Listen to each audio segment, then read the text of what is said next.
Halo, selamat malam teman-teman semua. Kembali lagi sama aku, Cynthia. Dan kali ini aku mau lanjutkan pembahasan tentang proses kehamilan minggu ke-21 sampai dengan minggu ke-30. Ini adalah lanjutan dari konten sebelumnya ya teman-teman. Oke, kita langsung aja mulai di proses kehamilan minggu ke-21. Jadi di minggu 21 ini bayi kita berukuran sekitar 27 cm. Nah, itu sudah lebih dari berat setengah beratnya bayi gitu. Nah, bayi sekarang berukuran 27 cm dan beratnya 375 gram. Bayi sekarang sedang sibuk menambah berat badan karena berat badannya harus bertambah 10 kali lipatnya. Karena rahim tumbuh sangat cepat, kita mungkin mengalami adanya nyeri di bagian ligamen. Ini rasa sakitnya seperti menusuk di sisi rahim kita. Dan bayi kita di minggu ke-21 itu ada di bulan kelima di trimester kedua. Apa yang terjadi pada bayi di masa kehamilan minggu ke-21? Kita udah masuk ke setengahnya proses kehamilan dan bayi kita terus berkembang mengambil tempat ya di perut kita, dan kita akan merasakan posisi bayi gitu ya. Kadang kita bisa merasakan dia di sebelah kanan atau di sebelah kiri, di atas, di bawah gitu, karena bayi bergerak. Apa yang kita rasakan selama kita hamil? Rahim kita meregang jauh ke atas dan mencapai tepat di bawah pusar. Bidan kita akan memeriksa setiap pemeriksaan untuk melihat apakah bayi tumbuh dengan baik. Selama masa kehamilan ini, bayi sedang mengembangkan beberapa inderanya seperti pendengaran, pengecapan, penciuman, dan penglihatan. Dan semua perkembangan ini terjadi di bagian khusus otak. Bayi kita dapat bermimpi. Tidur REM ini sangat penting dalam perkembangan otak bayi kita. Dan REM itu sendiri adalah, REM artinya fase terakhir dan terdalam dari tidur, yang disebut juga tidur bermimpi. Berarti bayinya sekarang udah bisa tidur dengan nyenyak ya, dan juga sampai bahkan di fase bermimpi. Dan apa yang terjadi pada ibu hamil ketika hamil 21 minggu? Mungkin kita akan melihat perut kita membuncit saat bayi bergerak. Apakah kita juga kadang-kadang menderita sesak nafas? Dan ini karena diafragma kita terdorong ke atas dan ini memberi ruang lebih sedikit pada paru-paru. Makanya kita suka sesak nafas pada saat kita hamil. Nah, setelah aku ingat-ingat lagi, memang sih nafas aku jadi kayak pendek-pendek gitu. Kalau aku melakukan aktivitas apa gitu, rasanya kayak terengah-engah gitu ya.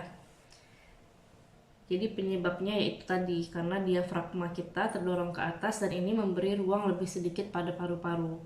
Selain itu, tingginya jumlah progesteron merangsang pernapasan. Ini memastikan lebih banyak udara yang dihirup dan dihembuskan. Kita juga mungkin mengalami masalah dengan otot dasar panggul kita, dan ini adalah penyakit kehamilan yang umum. Tetapi untungnya kita dapat melakukan sesuatu untuk mengatasi keluhan ini. Selama kehamilan mungkin kita juga mengalami mimpi yang menakutkan dan aneh. Nah, ini juga ya, aku hampir lupa, waktu aku hamil memang sih aku suka mimpi buruk. Dan ternyata setelah aku ngobrol-ngobrol gitu sama teman-teman yang juga udah pernah hamil gitu ya, mereka juga mengalami mimpi-mimpi buruk pada saat mereka sedang hamil. Apakah mungkin kita bermimpi menjatuhkan bayi atau melupakannya di suatu tempat? Ya, bahkan mimpi aku itu lebih parah lagi, lebih buruk daripada film horor ya. Jadi betul-betul yang sadis banget gitu. Nah, itu aku pernah sih mimpi kayak gitu. Dan rasanya kayak yang gak enak banget. Dan mimpi ini seperti ini ya, bisa membuat kita merasa tidak aman. Apakah kita siap menjadi seorang ibu? Ya, tentu saja. Ternyata melalui mimpi-mimpi tersebut kita mengolah ketakutan kita sehingga kita benar-benar siap memikul tanggung jawab. Jadi mimpi itu sendiri juga ada gunanya teman-teman ternyata. Dan apa aja yang bisa kita lakukan di minggu ke-21? Nah, ini kita mulai bisa melakukan banyak hal yang termasuk penting ya untuk dilakukan di minggu ke-21. Kita bisa mulai memikirkan kira-kira kita mau memilih antara memberikan ASI atau memberikan susu formula. Tentu saja pilihan itu ada di tangan ibu. Apakah ibu memilih untuk memberikan ASI atau susu botol?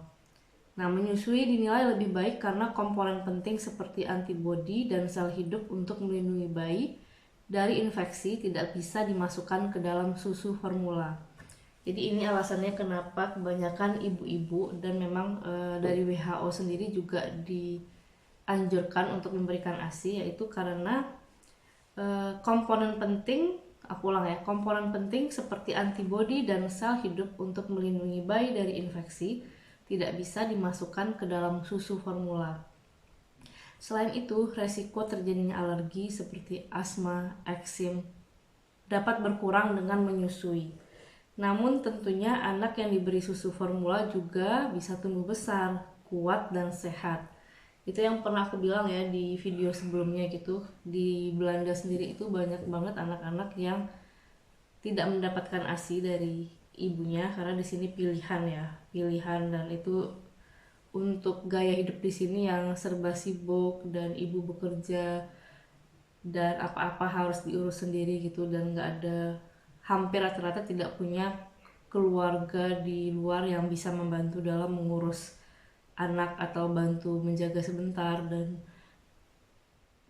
asisten rumah tangga itu juga mahal banget ya gajinya. Jadi ya kita nggak mampu membayar gitu. Kebanyakan ibu-ibu di sini tuh nggak bisa bayar asisten rumah tangga atau keluarga punya urusannya masing-masing, punya kesibukannya masing-masing. Nah itu banyak banget ibu-ibu yang memilih untuk memberikan susu formula sampai anaknya dewasa, dan teman-teman ini yang cerita juga ya, aku nggak pernah dikasih susu ASI sih sama ibuku dulu waktu aku masih kecil, waktu aku masih bayi, tapi aku buktinya tumbuh juga kok gitu, dan memang iya sih mereka kelihatan sehat, kuat gitu ya.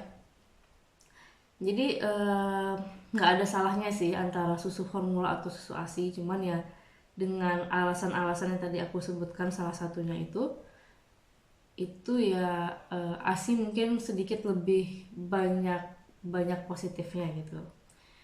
Nah, dengan kursus menyusui, jadi dengan kita mengikuti kursus menyusui gitu, kita bisa mempersiapkan diri secara optimal untuk petualangan menyusui ya. Nah, tapi kalau misalnya kita mau formula pun kita juga udah bisa mulai mencari tahu gitu gimana kita memberikan susu formula kepada bayi kita, karena kan ada pembagian jadwal-jadwalnya kapan bayi itu perlu diberikan susu, gimana cara buat susunya, mensterilkan alat-alatnya gitu. Nah, itu kita udah bisa mulai mencari tahu gitu. Dan untuk ibu menyusui juga atau ada yang juga memilih untuk kombinasi antara menyusui dan susu formula, itu juga bisa gitu. Jadi kita udah mulai di minggu ke-21 ini memikirkan kira-kira kita mau yang mana gitu. Kita mau full menyusui, kita mau mengkombinasikan antara menyusui dan susu formula, atau kita mau memberikan hanya susu formula, dan pertimbangannya juga banyak gitu ya. Jadi ada pertimbangan-pertimbangan kenapa ibu lebih memilih susu formula gitu. Itu alasannya juga sangat kuat ya kadang gitu, karena itu juga urusannya sama mental kesehatan ibu. Jadi nggak ada satupun pilihan yang salah gitu. Terus kemudian apalagi yang bisa dilakukan selama hamil di minggu ke-21? Kita bisa mulai berbicara dengan bayi. Jadi kita bisa mulailah berbicara dengan bayi di perut kita. Memang rasanya kayak agak aneh gitu pada awalnya. Namun jika kita sering mencoba berbicara dengan bayi, kita akan merangsang ikatan antara bayi dan ibu gitu. Bayi juga bisa mengenal suara kita dan menyukainya. Saat kita berbicara dengannya ketika dia lahir, dia sudah menyadari bahwa itu suara mama dan itu langsung akan menenangkan dia gitu. Pasangan kita juga bisa melakukannya. Jadi papa itu bisa ikut ikut berpartisipasi gitu ya. Dengan adanya kursus kilat untuk pasangan, kita juga bisa mempelajari lebih banyak cara untuk terlibat dalam kehamilan bersama gitu. Jadi dari kursus kehamilan itu nggak cuma mama, tapi papa juga bisa ikut terlibat dan nggak perlu merasa asing gitu ya, karena udah dipersiapkan dari awal. Dan aku sendiri sih selama hamil aku juga mencoba untuk ngobrol sama bayi di dalam perut aku gitu. Dan aku juga paksa si suami aku, dia harus mengucapkan sesuatu sebelum tidur gitu. Terus paling enggak dia bacain buku tiap malam gitu ya. Tiap malam dia bacain buku dongeng buat si bayi di dalam perut. Dan kita juga kadang-kadang suka bercanda-bercanda sebelum kita tidur gitu. Nah, awalnya aneh banget ya, tapi lama-lama itu malah jadi suatu aktivitas yang menyenangkan. Selain bonding sama bayi, kita juga bonding sama pasangan kita. Terus kita juga bisa menyanyikan lagu-lagu buat bayi di dalam kandungan kita gitu ya. Oke, jadi itu masalah latihan aja ya teman-teman. Kalau misalnya kalian mulai latihan di minggu ke-21 itu sangat bisa. Dan apalagi yang bisa kita lakukan, kita bisa juga mulai menyesuaikan kondisi pekerjaan kita. Jadi bagi ibu yang bekerja, maka kita akan mengalami emosi kita belum stabil, terus kita punya situasi yang sangat berbeda-beda gitu. Misalnya kadang kita capek banget, kadang kita lagi yang sensitif banget. Nah itu kita bisa menyesuaikan kondisi kerja kita yang pas dengan keadaan kita. Misalnya kita berhak mendapatkan lebih banyak istirahat dan tidak perlu melakukan pekerjaan yang menuntut fisik. Kita juga bisa baca tentang gimana peraturan di tempat kerja dan hak-hak serta kewajiban kita sebagai ibu hamil semasa kita hamil. Kita bisa memperhatikan dan melihat gitu ya hak dan kewajiban kita sebagai pegawai di masa kehamilan selama bekerja. Oke, terus kemudian apalagi yang bisa kita lakukan di minggu ke-21 ini adalah mengatur atau men-settle ulang ya asuransi kita. Dan si kecil ini akan membawa banyak kebahagiaan tapi juga akan membawa kerumitan seperti halnya urusan asuransi. Nah, kita juga dapat mulai bertanya kepada agen asuransi atau kepada konsuler gitu ya, situasi kita ketika kita punya bayi itu asuransi apa aja yang harus kita urus gitu. Yang perlu diperhatikan itu banyak sekali. Begitu kita punya anak itu juga dana bulanan dikeluarin itu lebih besar ya. Jadi kita kalau ada mesin cuci yang rusak atau ada mesin yang rusak di rumah dan itu biayanya mahal gitu, itu kita bisa panik gitu teman-teman. Jadi mulai dari sekarang coba kita lihat lagi asuransi kita, apakah kita punya barang mewah dan segala macamnya itu kita asuransikan, atau kita juga mulai mikirin untuk masa depan anak kita. Mungkin kita bisa yang tadinya belum punya asuransi jiwa, kita mulai urus dari sekarang gitu, karena itu sangat penting ya, nggak cuma buat kita dan buat anak kita, juga buat pasangan gitu. Nah, jadi selain itu juga banyak asuransi lain yang kalian bisa pikirkan, atau aku nggak tahu di Indonesia gimana, tapi kayak di Belanda sendiri, waktu aku hamil itu aku juga urus banyak banget asuransi ya. Jadi kayak mungkin ada asuransi ekstra buat asuransi jiwa kalau ada apa-apa sama aku dan suamiku gitu, gimana kita bisa tetap survive gitu. Terus juga kalau misalnya tiba-tiba salah satu dari kita nggak punya pekerjaan, kita juga punya asuransi untuk khusus yang pekerja gitu ya. Jadi misalnya berapa bulan kita nggak bekerja, kita ditanggung asuransi. Nah yang seperti itu kita harus pikirkan dari sekarang gitu, karena setelah punya anak biayanya itu sangat banyak yang dikeluarkan gitu, untuk popok dan susunya, belum pakaiannya, karena bayi itu cuman dalam hitungan berapa minggu gitu udah besar ya. Jadi kita baru beli baju, kita bisa beli baju lagi gitu. Dan itu juga ada tips-tipsnya gimana kalian bisa bisa beli baju yang nggak terlalu mahal tapi juga lucu-lucu gitu. Nah itu kalian juga bisa mulai cari-cari informasi. Dan selain itu juga kita bisa melakukan kursus kehamilan atau juga ikut yoga kehamilan, pilates gitu. Nah itu juga bagus banget buat latihan sampai nanti kita melahirkan. Nah, tahu nggak kalian, di minggu ke-21 ini juga sebenarnya adalah momen yang tepat untuk membuat list keperluan bayi. Nah, mulai dari sekarang, karena kita masih punya energi yang baik ya, kita energinya masih bagus gitu. Dan untuk beli peralatan, belanja keperluan bayi gitu. Nah, ini adalah saat yang tepat karena kita masih fit dan kita bisa mulai mengumpulkan apa aja yang dibutuhkan sama bayi kita gitu. Oke, masuk ke minggu ke 22.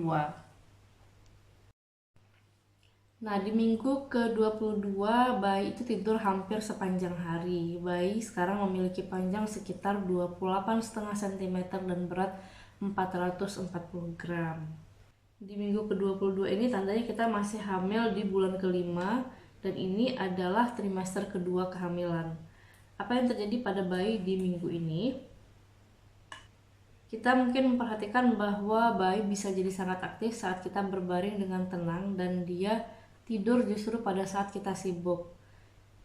Itu sebenarnya nggak aneh, cuman kelihatannya aneh, tapi itu sebenarnya nggak aneh karena wajar ya ketika kita bergerak, bayi itu ngerasa seperti kayak kita ayun-ayun, jadi dia tertidur dan begitu kita tidur, kita istirahat bareng gitu ya, dia akan bangun karena goyangannya kan berhenti ya, jadi ayunannya berhenti dia bangun deh gitu. Itulah alasannya kenapa kalau misalnya ibu kita gitu lagi tidur bayinya malah aktif karena dia berhenti di ayun. Dan betapapun aktifnya bayi, sebagian besar waktunya sebenarnya dihabiskan untuk tidur. Bayi itu punya posisi favoritnya masing-masing gitu ya. Yang satu tidurnya dagunya di dada dan lutut terangkat. Nah yang lainnya lagi satu kakinya terentang. Yang ketiga tangannya di atas kepala. Jadi bayi akan merasa paling nyaman dalam posisi tidur yang khas tersebut bahkan setelah lahir gitu. Dan anak aku itu kalau tidur sampai sekarang itu masih nungging gitu, jadi mungkin waktu dia di dalam perut itu dia posisinya kayak nungging gitu ya. Nah jadi itulah dia posisi tidur yang menurut dia paling nyaman itu ya sambil nungging. Dan apa yang terjadi di tubuh ibu pada saat minggu kehamilan 22 ini, apa sih yang kita rasakan gitu. Jadi tulang rusuk bagian bawah kita mungkin sekarang mulai terasa sakit dan ini karena rahim dan bayi kita yang sedang tumbuh mendorongnya keluar. Nah untuk mengurangi ketidaknyamanan ini yang terbaik adalah duduk tegak atau angkat tangan di atas kepala. Ini. Tuh. Nah apakah persendian kita sangat menderita dan sering sakit dan nyeri di beberapa tempat di tubuh. Nah, maka osteopati atau terapi sonarefleks mungkin bisa membantu kita. Dan kita kan nggak menstruasi tuh dalam waktu yang lama. Jadi selama 9 bulan kehamilan itu kita nggak menstruasi lagi. Jadi mungkin kita akan mengalami keputihan lebih banyak daripada biasanya. Jika terlihat putih atau agak kuning, kita nggak perlu khawatir. Nah, tapi kalau kita keputihannya terlihat gelap atau tebal dan berbau tidak sedap, nah itu kita harus hubungi bidan atau kunjungi dokter umum. Tapi aku rasa aku sendiri nggak ngalamin yang gelap atau tebal dan berbau tidak sedap itu enggak. Jadi aku rasa mungkin itu hanya untuk kasus-kasus khusus gitu kali ya. Dan mungkin itu artinya menderita infeksi jamur. Jadi aku rasa sih gejala ini mungkin nggak umum gitu ya, keputihan yang warnanya gelap atau tebal dan berbau tidak sedap.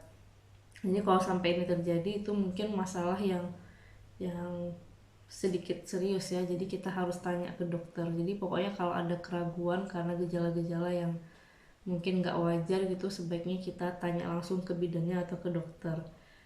dan mungkin juga kita harus selalu menjaga kebersihan dan kehigienisan bagian bawah gitu ya.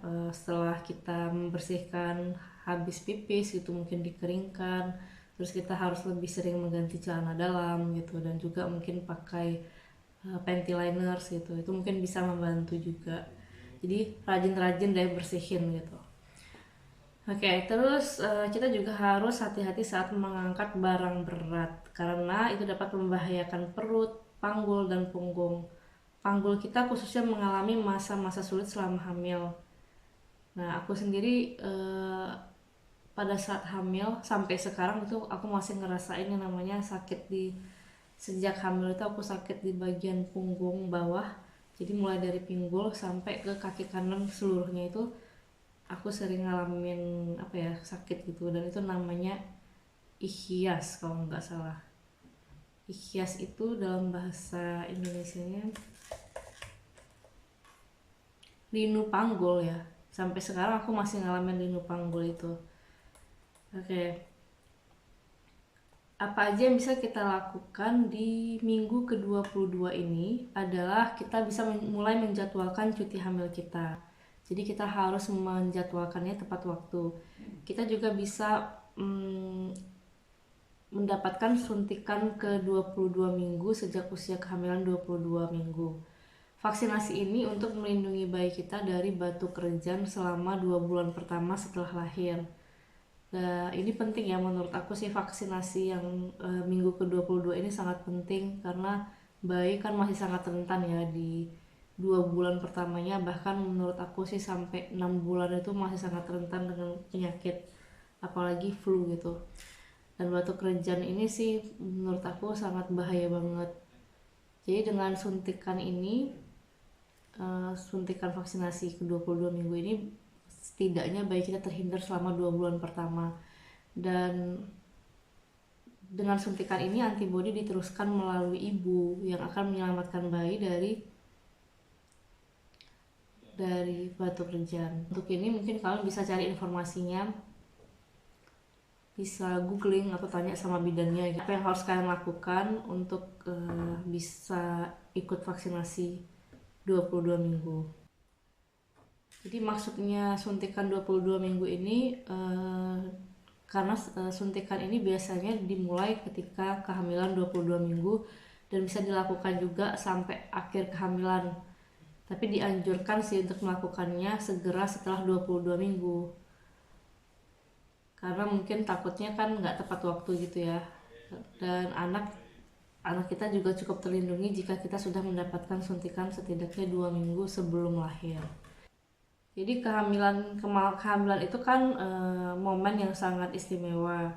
Jadi ya sebaiknya kalian harus siapkan dana gitu untuk mengabadikan masa-masa ini gitu.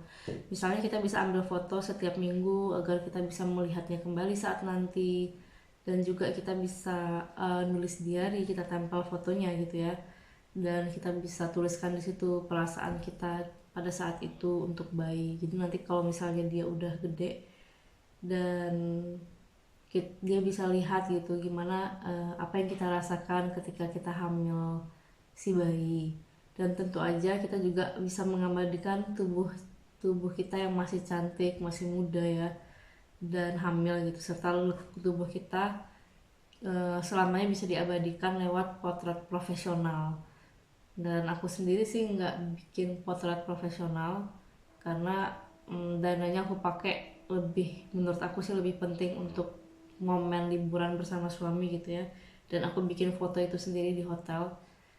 Dan itu juga bisa kalian lakukan gitu, nggak perlu, kalau misalnya dananya nggak ada, kalian juga bisa sih kalian juga bisa foto pribadi gitu ya, dan dibikin seindah mungkin gitu, bikin photoshoot sendiri. Untuk yang foto kehamilan itu aku nggak lakukan yang profesional ya, karena kan cukup mahal, dan aku lebih memilih untuk melakukan foto profesional itu justru untuk anakku yang baru lahir gitu. Bagi aku itu momen yang lebih penting.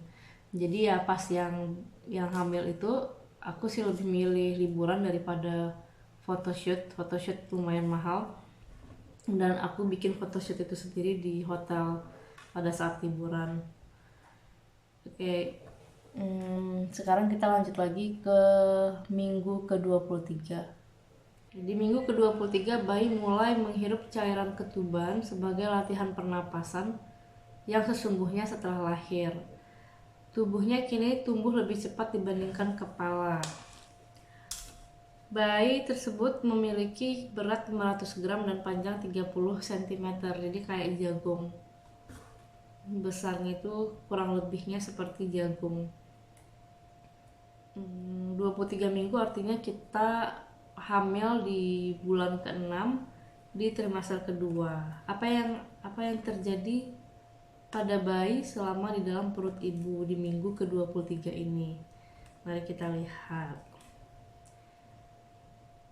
Bayi kita mulai terlihat semakin mirip dengan bayi yang benar-benar sudah hampir sempurna gitu ya.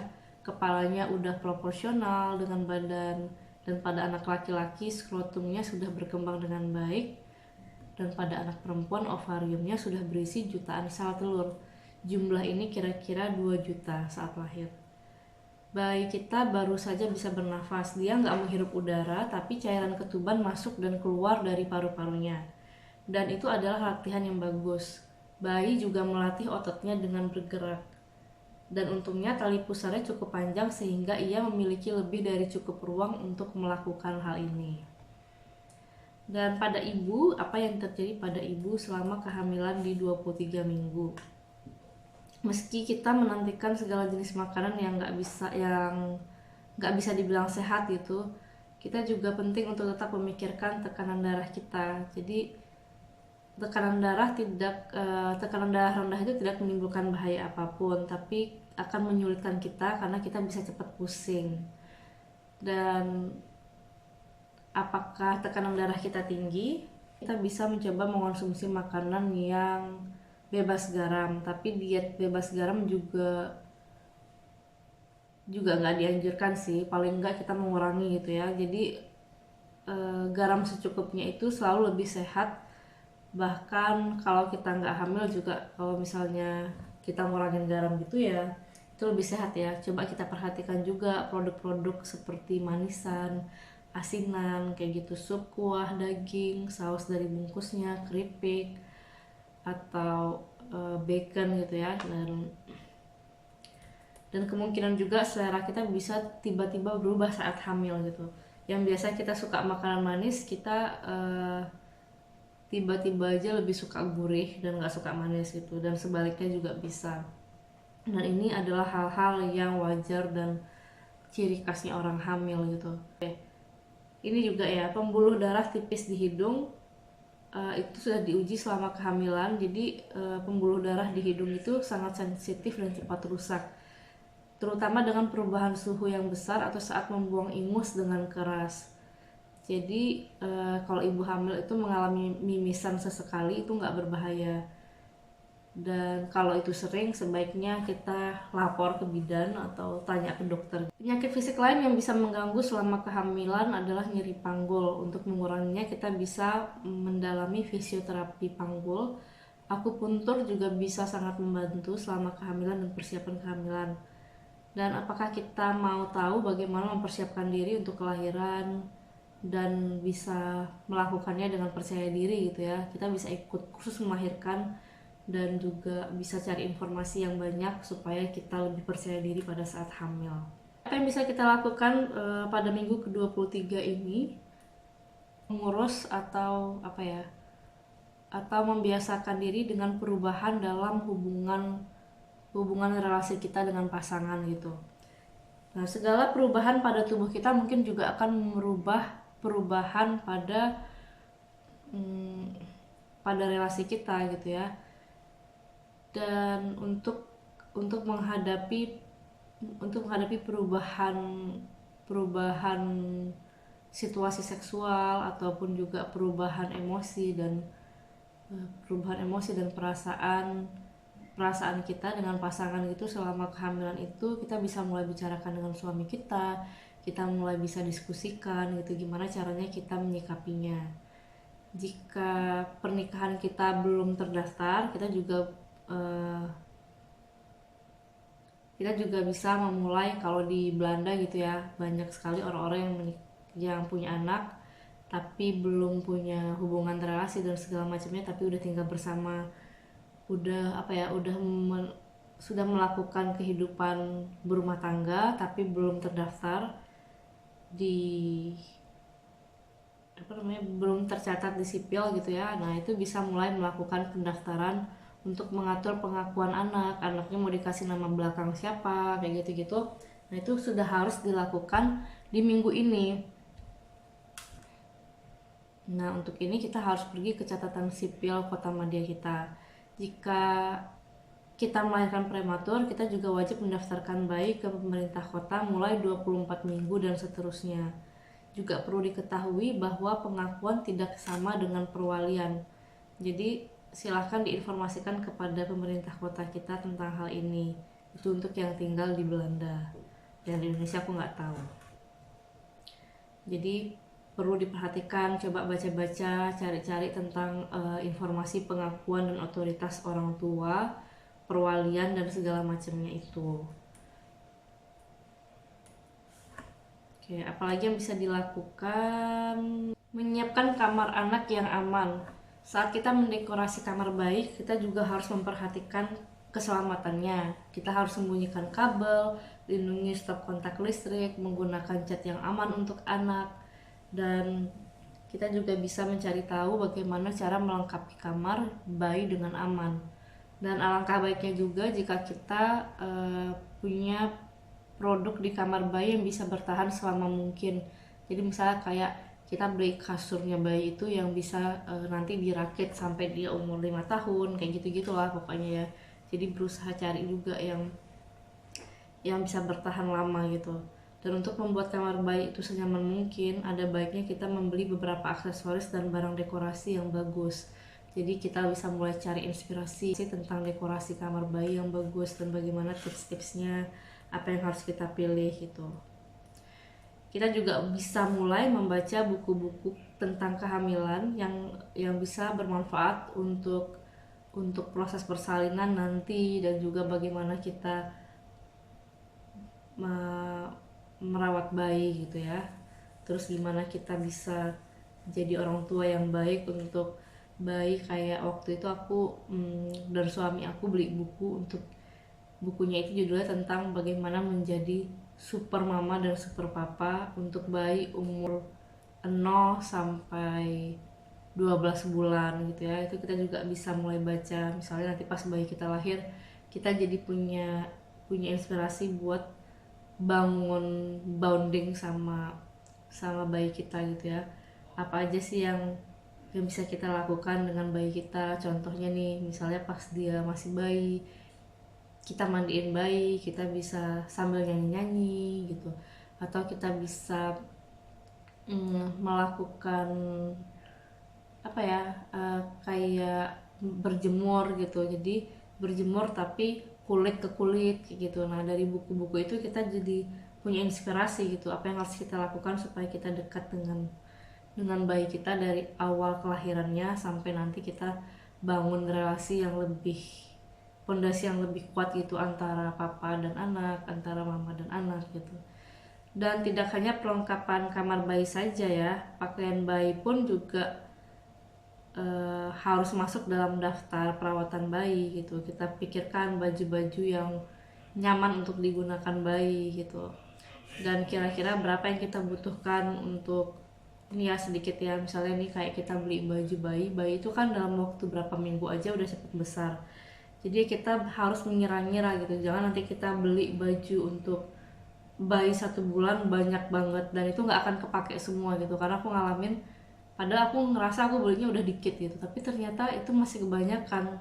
Bayinya udah gede, udah lebih besar, bajunya udah nggak muat, jadi paling cuma dipakai 1, 2, 3 kali gitu, dan itu udah nggak bisa dipakai lagi.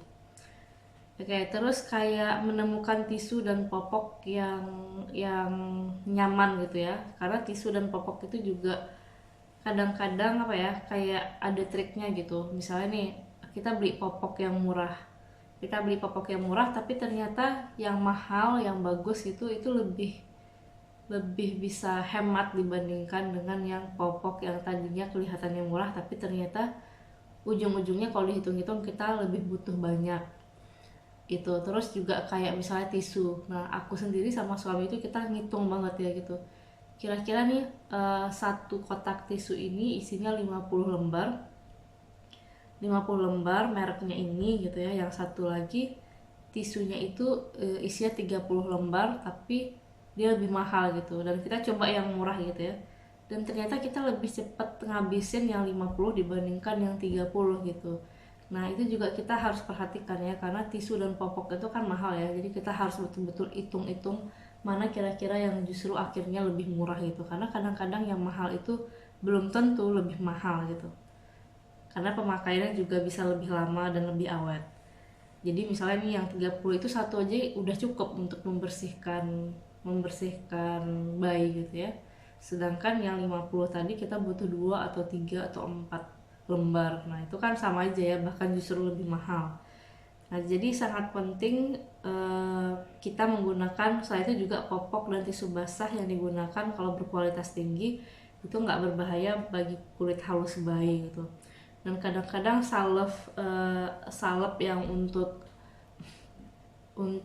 bagian apa namanya, bagian popok gitu ya, nah itu kadang nggak perlu sih. Kayak aku tuh di mana-mana gitu di sini aku lihat mereka pakai bayi itu dikasih salep supaya nggak ruam gitu, tapi ternyata aku nemuin kalau bayi, kalau kita ganti popok bayi gitu setelah kita elap pakai tisu basah itu, kita keringkan pakai pakai kain hidrofil gitu, nah itu udah cukup gitu, dan bayi juga nggak bakal ngalamin yang namanya ruam gitu ya. Nah itu ternyata yang kayak kayak gitu kadang kita nggak butuh sih krim krim untuk ruam, tapi kalau misalnya di rumah ada itu sangat penting juga ya, karena kadang-kadang pun kalau bayinya pas nggak sama kita tapi dititipkan di daycare gitu ya, kan mereka punya bayi banyak banget di sana gitu, jadi ya kan mungkin mereka nggak punya cara yang sama dengan kita.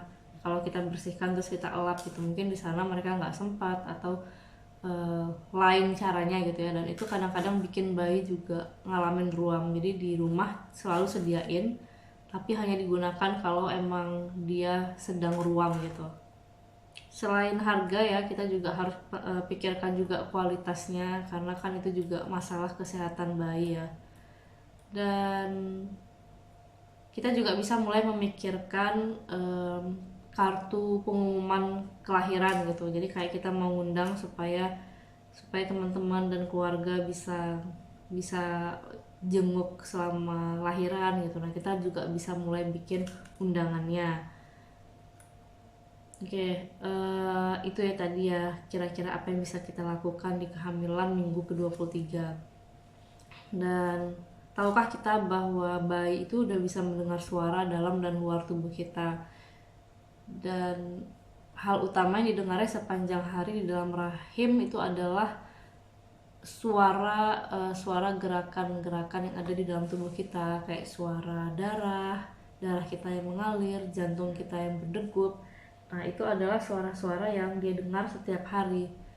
Karena itu kalau misalnya nih pada saat bayi udah lahir, kenapa seringkali suara-suara seperti itu justru bisa bikin dia tenang gitu. Jadi kayak white noise itu ya, itu mungkin hal yang aku juga pakai gitu selama bayi aku masih kecil. Sekarang dia udah nggak pakai white noise, tapi waktu bayi aku kasih white noise.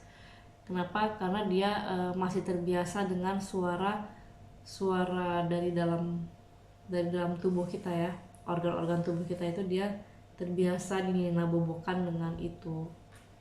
Nah terus minggu ke-24, nah ini pembahasannya jadi semakin banyak ya teman-teman, karena mulai banyak yang terjadi di tubuh ibu.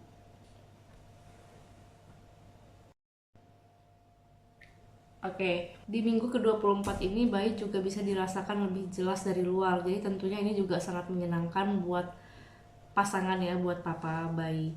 Bayi juga memiliki ritme tidur dan bisa bisa apa ya, dia punya ritme tidur dan bangun gitu. Karena bayi diayun hingga tertidur dengan gerakan kita, seringkali dia justru terbangunnya pada saat kita tidur. Dan agar bisa tumbuh dengan baik, bayi masih harus tidur sepanjang hari, kurang lebih selama 20 jam. Dan panjangnya sekarang udah 32 cm dengan berat 600 gram. Jadi ya pada saat kita tidur, makanya aku sih kadang aku untuk gimana ya, kalau misalnya kita udah mulai bisa merasakan bayi itu, ada rasa khawatir ketika kita seharian itu nggak ngerasain bayi gitu. Makanya aku kalau misalnya malam sebelum tidur itu kadang aku masih yang agak-agak nungguin gitu. Jadi aku nggak langsung tidur tapi aku nungguin dia gerak nggak ya gitu. Kadang-kadang kalau misalnya sebelum, kan kalau kita lagi hamil itu kita suka pipis malam-malam gitu ya. Nah itu misalnya aku udah pipis terus aku baring di kasur, aku mulai coba ngerasain kira-kira bayi aku gerak nggak ya hari ini gitu.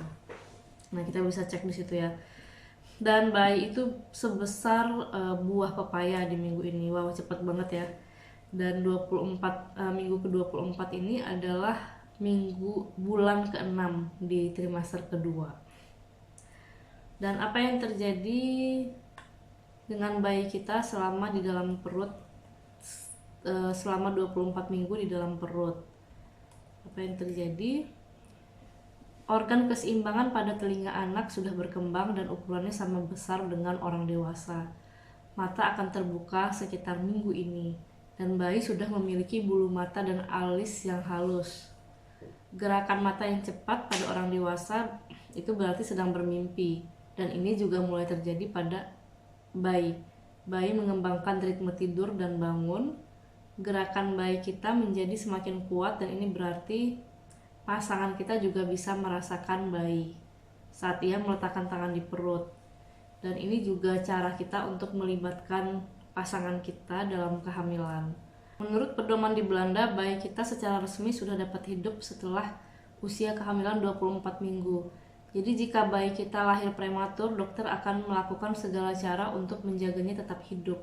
Namun tentu aja kita berasumsi bahwa dia akan di perut dalam waktu yang lama gitu ya. Jadi kalau misalnya kita udah hamil 24 minggu dan kita harus lahir lebih awal, itu udah mungkin gitu. Maksudnya udah yang bayinya udah kuat ya menurut pedoman di Belanda gitu. Oke, dan apa yang terjadi pada tubuh ibu di minggu ke-24 kehamilan?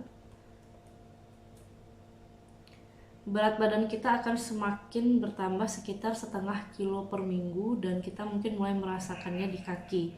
Pastikan kita cukup istirahat dan memakai sepatu yang datar, yang bagus ya, yang berkualitas gitu. Berkat sirkulasi darah yang lebih baik di tubuh, kita bisa merasa lebih ingin berhubungan seks.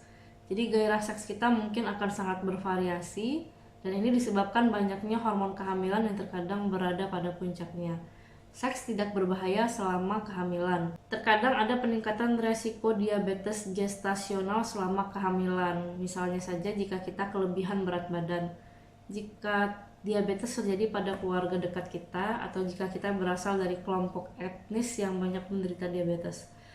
Dalam hal ini tes gula dianjurkan antara 24 dan 28 minggu. Kemudian hasilnya akan didiskusikan dengan kita pada pemeriksaan berikutnya. Dan kalau nggak salah aku waktu minggu ke-24 dan 28 minggu ini masih bagus dan nggak diabetes gitu. Tapi pada akhir kehamilan ternyata aku baru terdeteksi kena diabetes. Padahal aku cuma naiknya itu kayaknya ya udah yang maksimal ya, kenaikan berat badan yang maksimal boleh untuk ibu hamil. Aku itu kelebihan 1 kilo, tapi ternyata aku juga kena diabetes. Jadi itu kadang-kadang kita nggak bisa atur ya. Dan dari bidannya sendiri juga bilang ya itu bisa terjadi pada siapa aja juga. Jadi nggak harus selalu faktornya karena kita makannya nggak benar gitu. Ya walaupun pada saat itu aku makannya sih menurutku banyak manis memang, kayak donat dan segala macamnya yang manis-manis. Jadi ya teman-teman, please makanannya dijaga. Boleh sih makanan yang enak-enak tapi harus ada batasnya ya gitu.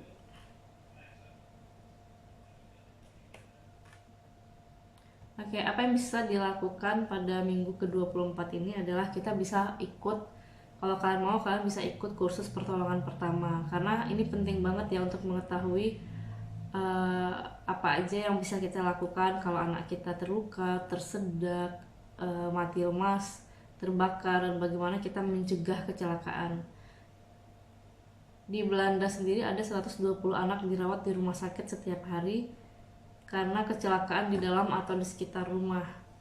Jadi dengan mengikuti kursus pertolongan pertama bisa mencegah hal ini.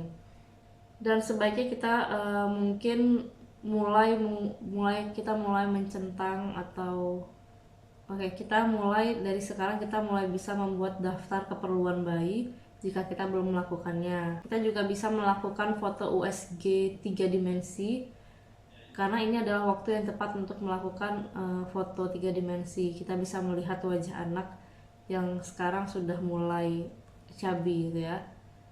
Dan yang paling cocok itu tampil di layar itu kira-kira minggu ke-27 kehamilan. Setelah ini bayi kita akan menjadi sangat besar sehingga ini akan menjadi lebih sulit untuk dilihat. Jadi kehamilan aku sendiri foto pada saat itu minggu ke-25 atau ke-26 gitu. Jadi kayaknya 25, tapi yang ideal itu sebenarnya minggu ke-27.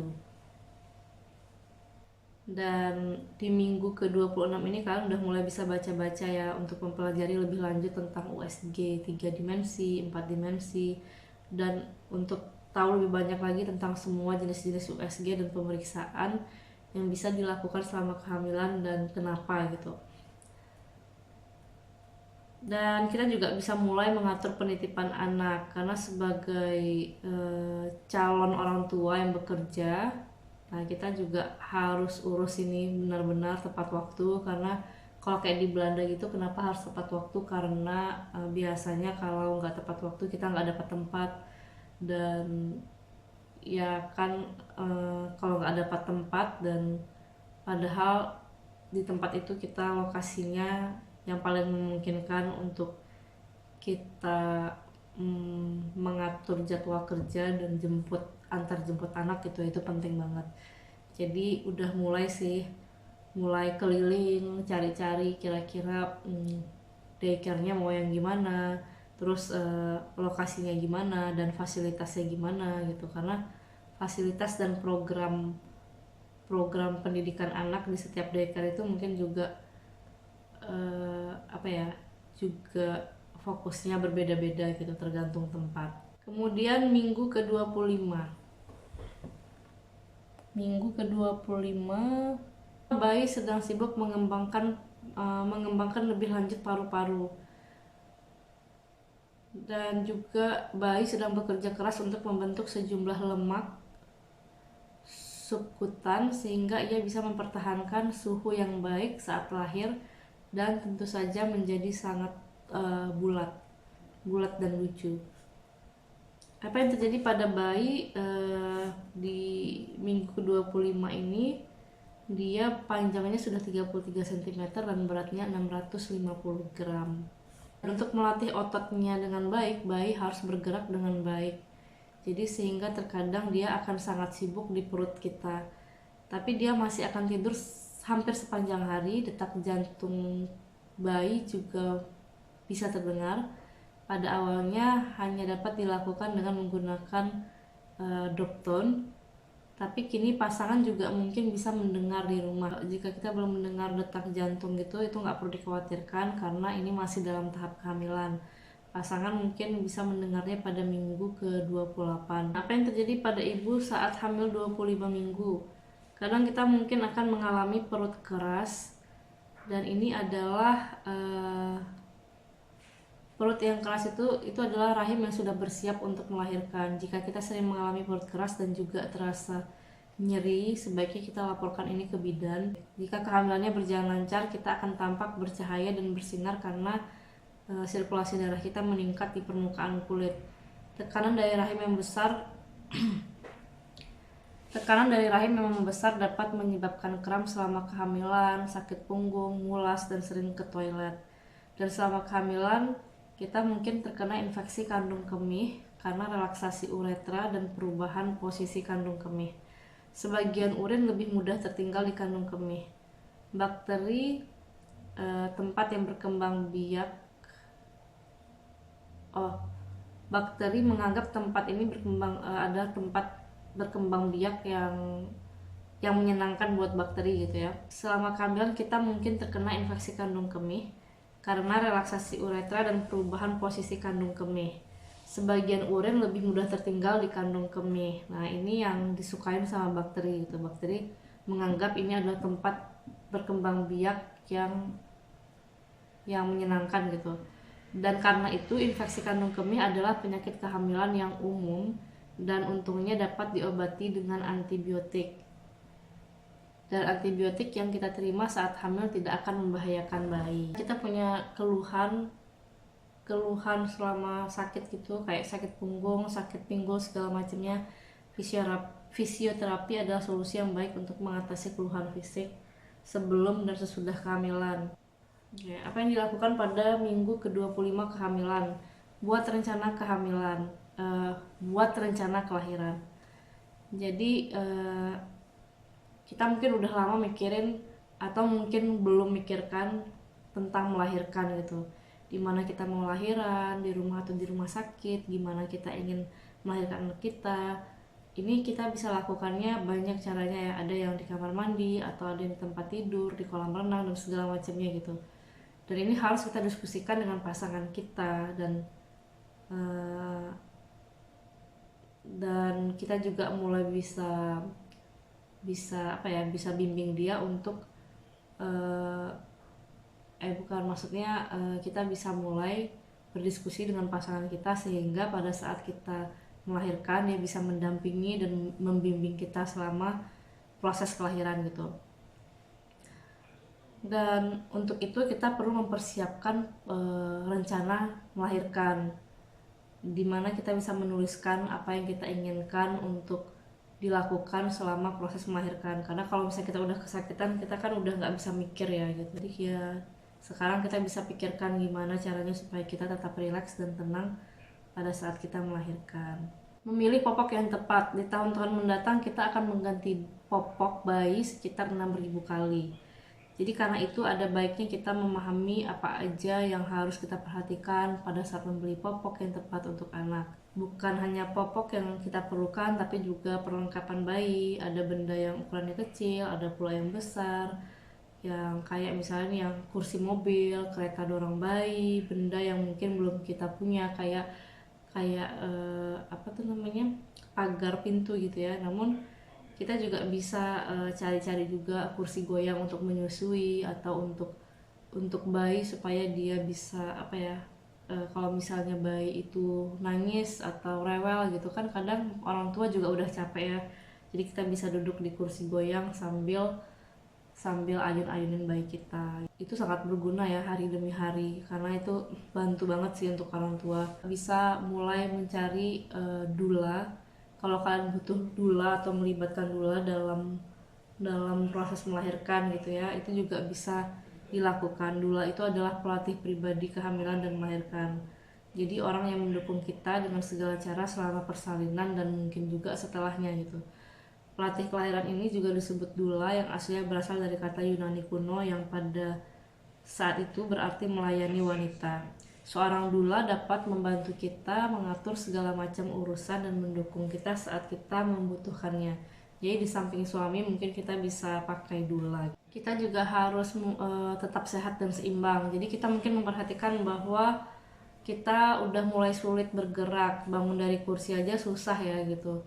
Kayak yang harus dibantu sama suami atau sama orang gitu. Jadi kalau misalnya kita berdiri aja kita harus ditarik gitu karena keberatan perut. Nah, itu makanya penting kenapa kita harus tetap berusaha bergerak dengan sehat selama kehamilan. Menjaga diri sendiri secara fisik itu baik. Keseimbangan mental dan emosional kita mungkin juga memerlukan perhatian. Nah, itu juga kita bisa cari tahu info-info tentang gimana caranya kita bisa menyeimbangkan antara aktivitas fisik kita, keseimbangan mental dan emosional kita. Dan tahukah kalian bahwa kita pada saat hamil bisa menderita kram di kaki, tiba-tiba betisnya sakit atau kakinya rasanya nggak enak gitu. Nah, ini disebabkan oleh beban ekstra yang kita bawa saat ini. Dan biasanya terjadi pada malam hari pada saat kita tidur. Oke deh, itu dia tadi proses kehamilan minggu ke-21 sampai minggu ke-25. Nah, tadinya aku mau bikin video ini dari minggu minggu ke-21 sampai ke-30. Tapi karena penjelasannya ternyata sangat panjang, banyak banget hal-hal yang mulai terjadi di minggu-minggu ini, banyak yang menegangkan gitu ya, bukan menegangkan sih, tapi lebih kayak banyak hal-hal yang harus diperhatikan, jadi pembahasannya juga lebih panjang. Dan di video selanjutnya aku akan bahas lagi proses kehamilan di minggu ke-26 sampai 30. Oke teman-teman, terima kasih udah nonton dan semoga video ini bermanfaat buat kalian. Terima kasih. Bye.